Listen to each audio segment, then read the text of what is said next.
Olá, gente, tudo bem? Sou Jorge Puente. Bem-vindos ao mundo da magia da transformação.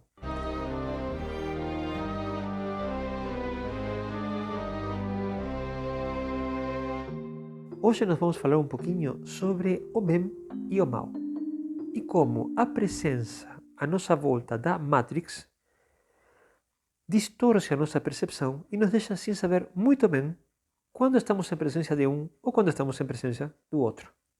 Eu vou usar, para explicar este tema, um pouco de ficção e um pouco de livros de história ou livros sagrados, se queremos chamar assim. Tá bem? Então, vamos começar. Se eu perguntar para qualquer pessoa o que é o bem, o que é o mal, vou ter uma série de respostas mais ou menos assim no estilo: o bem é aquilo que nos deixa felizes, alegres, etc. O mal é aquilo que é maldade, é violência, etc. Tá bem? Em primeira instância parece que é fácil definir quem que é o bem, quem que é o mal. Tá bem?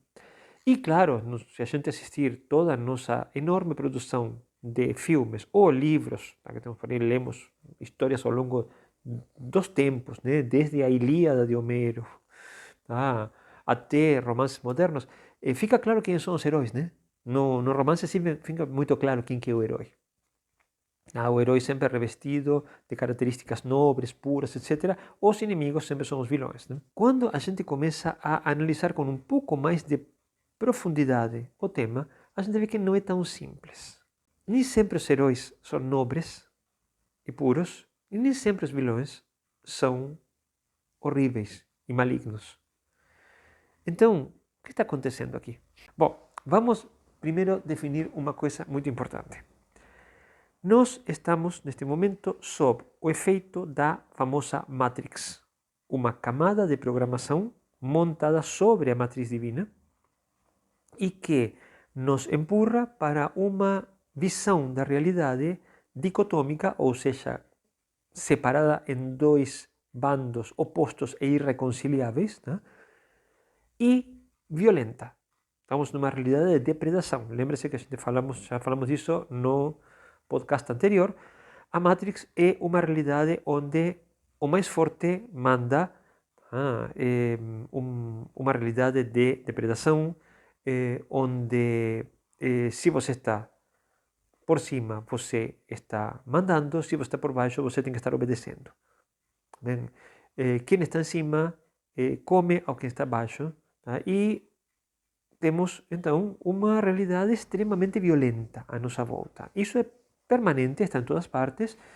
A gente sobre isso coloca assim, camadas e camadas de moralidade, de amor, etc.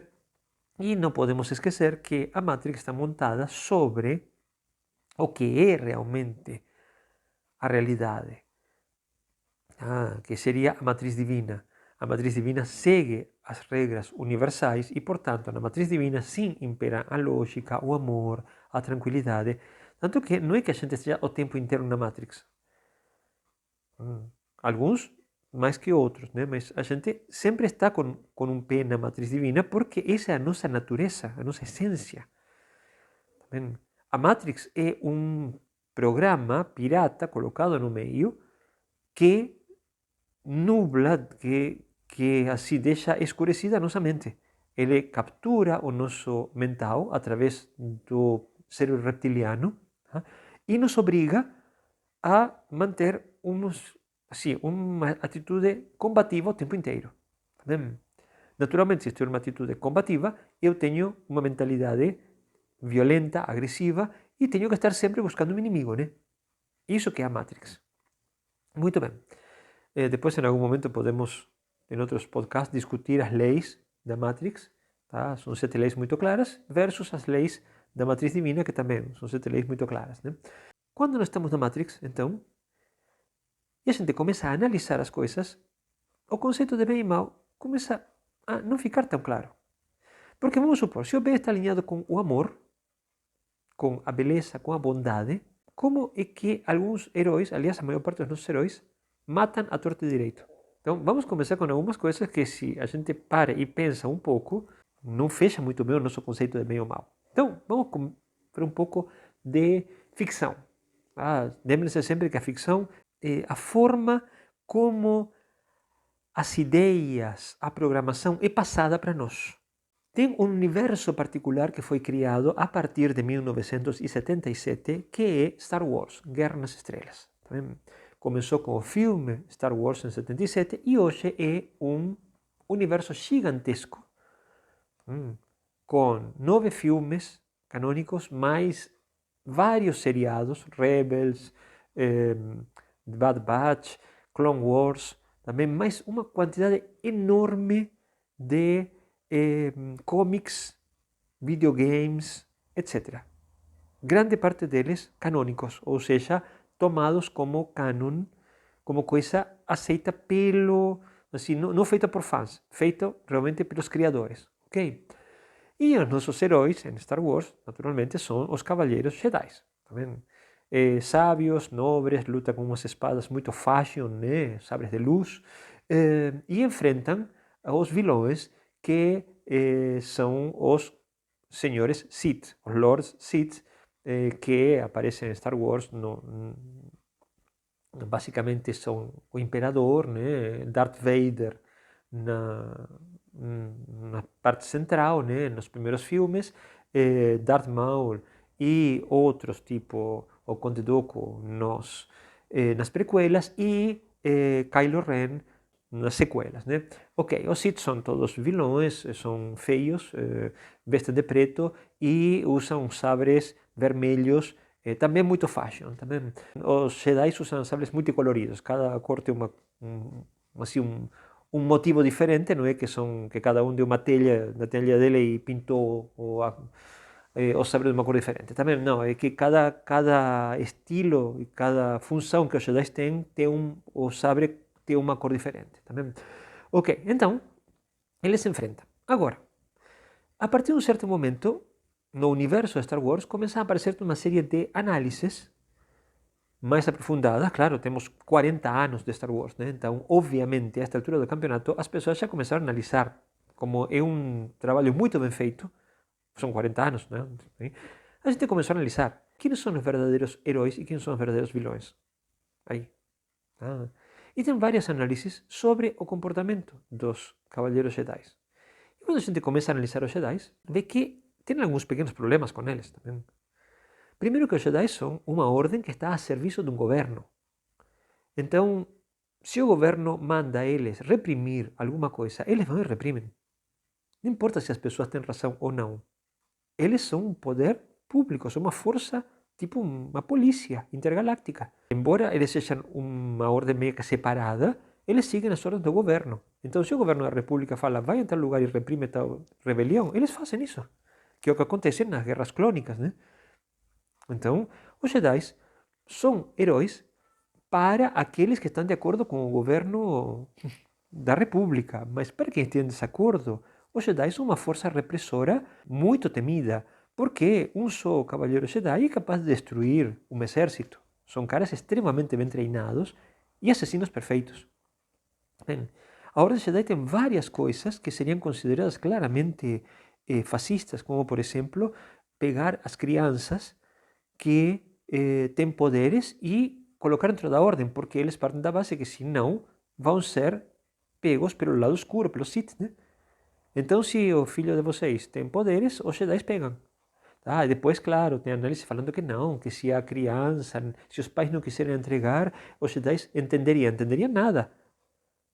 Ou seja, essa análise simplesmente dentro da pessoa que admira. Ai, que lindo. Não, não. Dentro de uma estrutura real, se eu tenho uma pessoa com poderes e eu não colocar ao meu serviço, o meu inimigo vai colocar ao serviço dele, então eu não posso permitir isso. Isso está claramente descrito num seriado fantástico chamado Babylon 5, que eu aconselho a todos vocês, onde o Psycorps, ele abduz virtualmente qualquer telepata e obriga a trabalhar dentro, eles funcionam como uma espécie de polícia dentro da Terra, tá?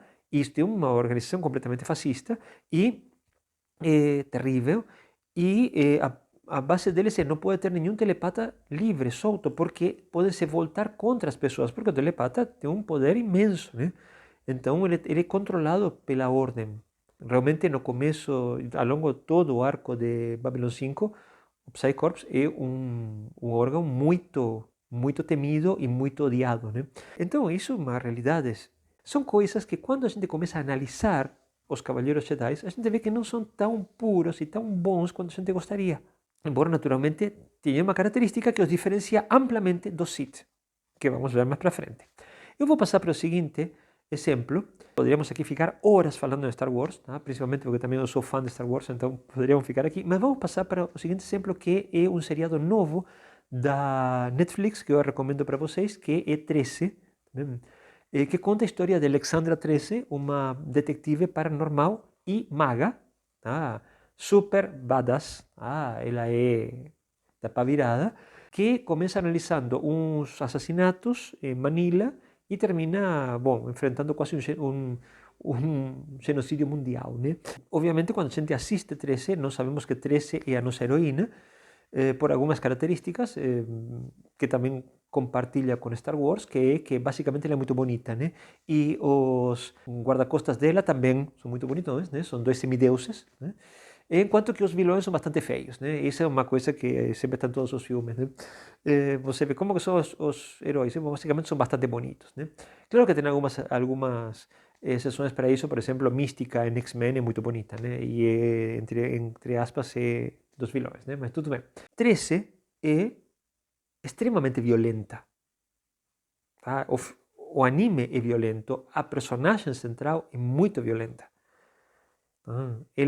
Ela mata sem a mínima dúvida, sem a mínima hesitação. Se ela tiver que matar, mata. Tenta negociar, tenta razoar, tudo bem. Mas se tiver que for o caso, ele vai. Pronto, vai e acabou o problema. Também.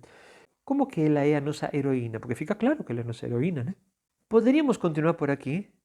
Um terceiro exemplo que eu dou para analisar para vocês é, por exemplo, The Equalizer, O Protetor, que é um filme com Denzel Washington baseado num seriado da década de 80, que também a gente perde a conta de quantos caras o nosso herói mata ao longo do filme. Poderíamos ter um monte de filmes disso. Então, e eu falei para vocês que ia dar exemplos também utilizando livros históricos ou religiosos, né? Vamos usar o nosso Antigo Testamento. Como classificaríamos ao anjo que mata os primogênitos no Egito? Porque o Yahvé fala, olha, uma das coisas, o faraó não quer soltar o povo de Israel, então uma das famosas pragas é a morte dos primogênitos. Então temos um anjo, atenção, não é um demônio, é um anjo, que à noite mata todas as crianças. Ai que lindo, né? Super simpático. Esse é o bem. Bom, obviamente aí que entra, a nossa mente entra em parafuso. Por quê? Porque a gente pensa que o bem é bondade, amor, tá? E é. Então o que está acontecendo aqui? Bom, está acontecendo, gente, que estamos dentro da Matrix, de acordo? Dentro da Matrix, estamos dentro de um sistema de depredação. Nós estamos entre predadores, presas, predadores, violência, confronto.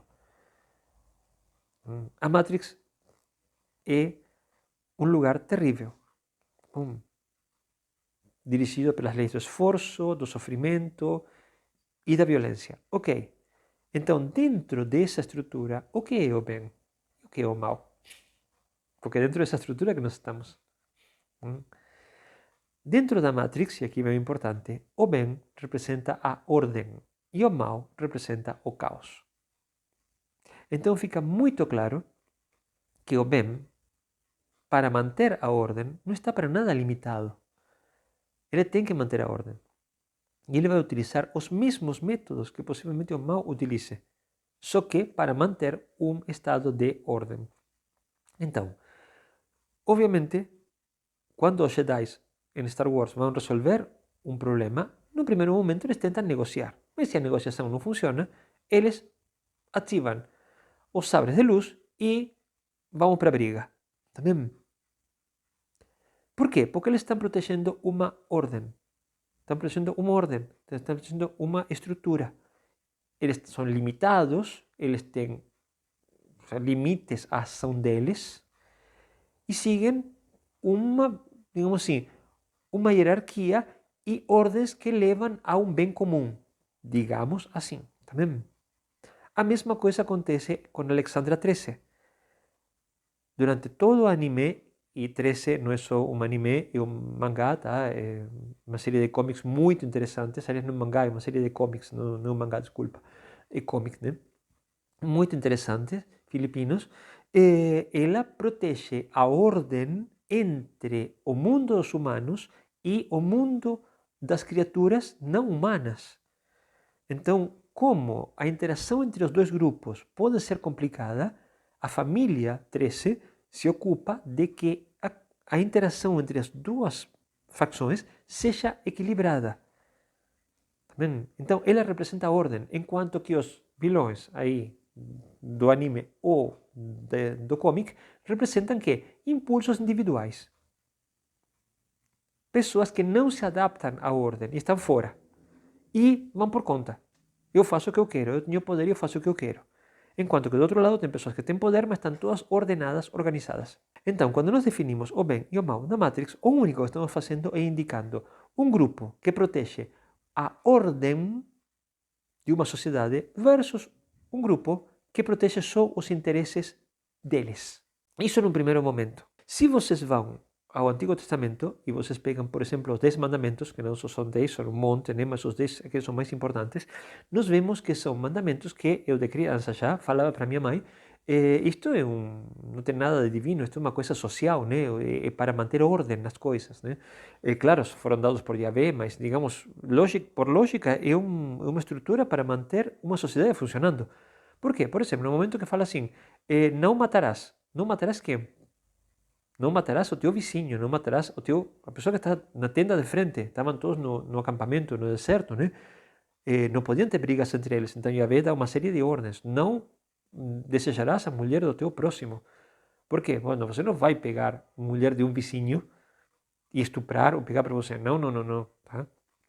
Então, por quê? Porque senão ia dar briga e morte entre eles.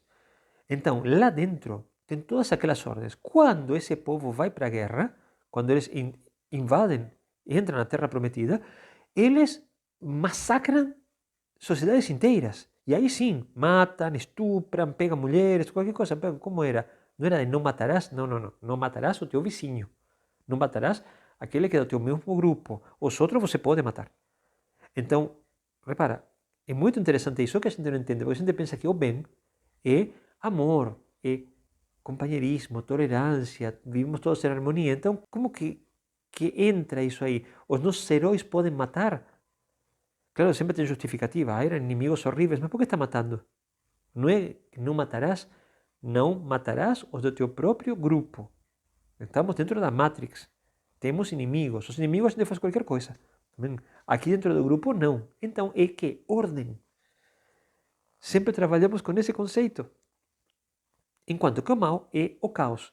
São seres que fazem o que querem, não entram dentro de nenhuma disciplina, brigam entre eles, tanto que, por exemplo, no Star Wars, os Sith são tão perigosos que tem uma regra de dois, né? Um mestre e um discípulo. E o mestre dura até que o discípulo consiga matar. Ok?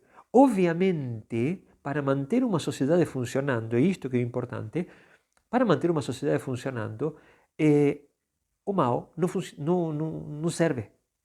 Por isso que precisamos o bem. Porque o bem é aquilo que nos permite manter a sociedade funcionando dentro da Matrix. Dentro da matriz divina, não precisamos nada disto, porque na matriz divina todo vai pela lógica, pelo fluxo. Então eu sei que se tem uma pessoa que é um antissocial, não pode formar parte da sociedade e pronto. E ele mesmo também entende isso. Okay? Mas na Matrix, como todos são criações mentais, fica muito difícil entender algumas coisas. Aí o que termina acontecendo? Temos que definir um limite. Falar, olha, dentro deste limite, estamos no bem. Se você ultrapassar este limite, for fazer o que você quer, você já vai para o mal. Claro que esse limite às vezes é muito nebuloso, mas é uma ideia. Basicamente, o que é o bem, de novo, na Matrix? Ordem. O que é o mal? Caos. E para manter a ordem, os seres que estão na ordem, que estão no bem, podem fazer qualquer coisa. Possivelmente vão fazer as mesmas coisas que fazem do outro lado, com menos coisas, com menos possibilidades, naturalmente. Estão muito mais restritos por ordenanças, leis, etc. Então, tem toda uma série de parâmetros que deixam a convivência possível. Mas, no fundo, eles vão utilizar os mesmos métodos do outro lado. Isso que nos confunde. para resumir agora este podcast. Quando nós formos trabalhar com, digamos assim, bem e mal, nós temos que saber se estamos trabalhando dentro da Matrix ou dentro da matriz divina. Dentro da matriz divina, o bem a gente já conhece, é amor, é tranquilidade, é beleza e alegria. E o mal é violência, maldade, destruição. Fica super fácil de reconhecer. Quando nós estamos dentro da Matrix, o bem é ordem e o mal é caos. Ok? É por isso que nós temos dentro da Matrix anjos que podem destruir, que podem matar. E são anjos, são malaquim, por exemplo. Quando nós trabalhamos com magia, nós temos no método Sefer HaRacim, que trabalhamos diretamente com os malaquim bíblicos, tá? Nós temos um acampamento inteiro dedicado à destruição, que é o segundo acampamento do primeiro firmamento, liderado pelo poderoso Tiagrah. Tá? Como que um acampamento dedicado à destruição? Sim, estamos dentro da Matrix. Se alguém sai de linha, tem que ser rapidamente colocado. Esses anjos fazem isso. Ok? Por isso que no começo dá um monte de coisas. Mas como? São anjos. São malaquim, de acordo? São mensageiros dos Elohim. Mas estão dentro da Matrix. E dentro da Matrix, a ordem tem que ser mantida. E nem sempre pode ser mantida por conversa. Então, em algum momento, eles puxam a espada e cortam a cabeça adequada. Então, fica muito fácil de entender quando a gente entende que está trabalhando em dois níveis. E que a Matrix é a nossa realidade primária neste momento. Claro que a Matrix está começando a colapsar agora, de acordo? Então, a tendência é que com o tempo a gente vai estar mais na matriz divina e cada vez menos na Matrix. Tá? Mas, em um primeiro momento, se vocês querem operar com tranquilidade e saber o que é o bem e o mal, aí vocês têm os conceitos. Repetimos para que fique claro. Na matriz divina, bem é o amor e a beleza. Mal é a violência e a maldade. Na Matrix, o bem é a ordem e o mal é o caos. Tá bem? Espero ter contribuído um pouco para vocês para poderem operar com maior eficiência dentro dos dois níveis da nossa realidade neste momento. E, bom, gente, como falo sempre, obrigado por estar aqui comigo, tá? Dividindo estes temas que vocês mesmos de vez em quando me trazem. Lembrem que eu sempre monto os podcasts e os vídeos sobre as perguntas de vocês. E se o Deus e a Deus estão de acordo, a gente se encontra no nosso próximo podcast ou no nosso próximo vídeo. Tá bom? Um grande abraço a todos.